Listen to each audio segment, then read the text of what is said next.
We're going to jump out of Rodney Atkins this morning. We want to welcome our guest to the program. Our guest this morning getting us into a baseball frame of mind, Jared Diamond. He's been the national baseball writer for the Wall Street Journals for, 3-4 years now. He was the Journal's Yankees beat writer a few seasons with the Mets, and baseball seems to be your life. Jared, welcome to the program.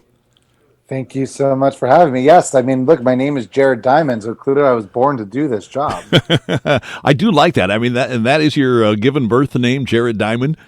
That it is. So yeah, I had no choice but to be a baseball fan as far as I'm concerned. Well, I figured that or a jeweler. This is probably easier to get into, but and probably more fun as well. Were you ever a player and so forth? I was a so-so high school player. Does that count for anything? Well, yeah, because most of us listening, and including yours truly, have just been so-so when we talk about our sports and our accolades there. But in our heart, we always think, well, I could do that if I maybe stuck with it a little bit longer. What got you into reporting and following baseball to the degree that you do right now?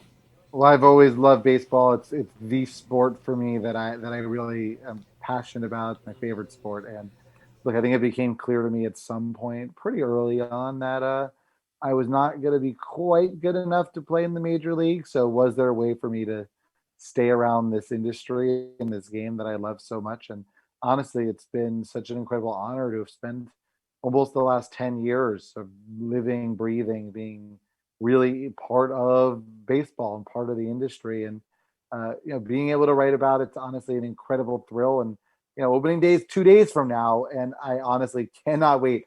Even as long as I've been doing this job, it doesn't take away my passion for the game even the slightest bit. I cannot wait till Thursday. Besides the players being out there on the diamond, what is some of the baseball ambiance that you're looking forward to experiencing again when the season opens up?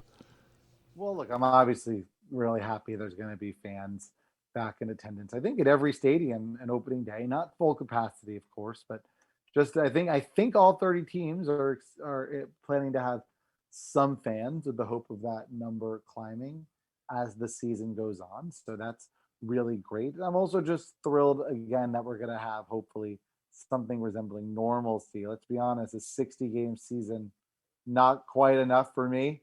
I'm really sort of took for granted that baseball would be on every single day, all spring and summer.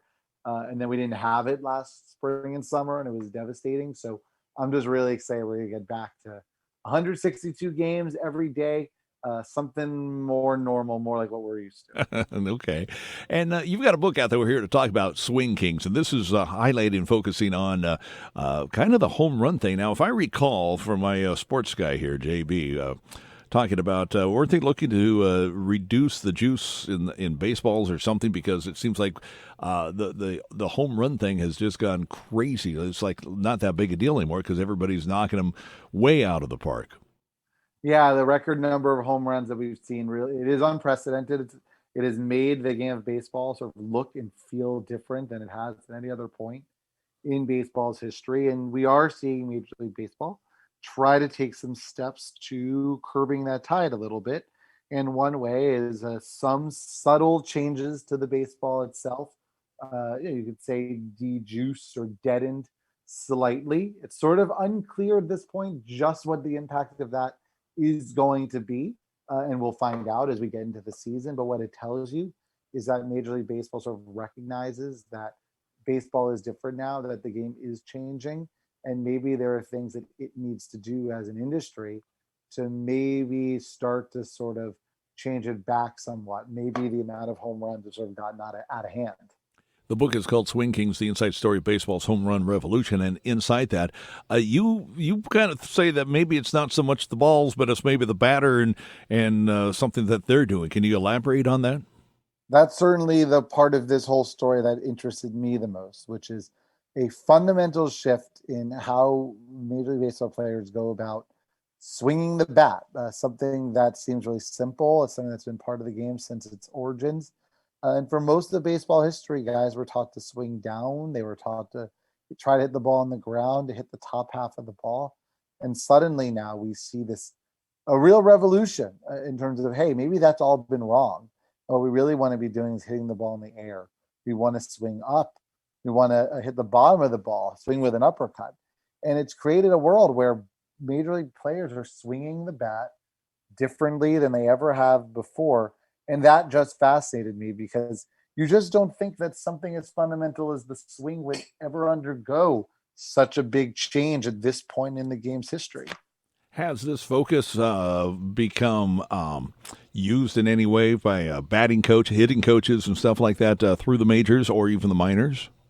It's happening now. But what's so interesting about this is the book sort of dives into is that this didn't start inside Major League Baseball. It actually started outside Major League Baseball with sort of independent hitting coaches, guys that didn't play professional baseball themselves, guys that didn't even coach in professional baseball themselves. And yet they became convinced that there was a better way to teach hitting. And these outsiders have finally, after all these years, gotten some credit, the recognition they deserve, and have become insiders. And the book sort of tells the story of how these one-time sort of weirdo mad scientists have become mainstream coaches in the baseball industry. Very interesting. Very interesting. Do you see any other revolutions happening here in the years ahead, or would like to see any other revolutions to tighten up how the game comes across? Well, of course, the big thing now we're also seeing is on the other side, the pitching side, in terms of velocity, right? Pitchers throw harder today than they ever have before. Is really, and it's unlike anything we've ever seen, and it has changed the game also in a really big way. So the question's going to be, is baseball going to have to step in? Is baseball going to have to find a way to incentivize more contact, to incentivize more action? Because clearly what's sort of happening naturally in baseball is not enough. There isn't enough contact. There are too many strikeouts. Is there a way to change that? And that's what Major League Baseball is trying to figure out, trying to tinker with. Is there a way to change the game for the better? And the next few years are going to be really interesting to see what they come up with. Jared, who would you? Last question here. Who do you think is going to be in the World Series when we hit October? Well, look, it's impossible to bet against the Dodgers. I know they just won last year. Ooh, Dodgers! They are the best team in the major leagues again. I think what I'm most excited for is seeing the Dodgers and Padres battle it out. All right. Because the Dodgers are the best team, and the Padres might be the most interesting. All right. Well, it's Swing Kings, the inside story of baseball's home run revolution. Find it, read it, enjoy it. I was watching Little League action last night with my grandson playing, and it was good to have baseball back in all these different levels. Jared Diamond, thanks for joining us on the program this morning. You got it. Thank you so much. All right. Bye-bye.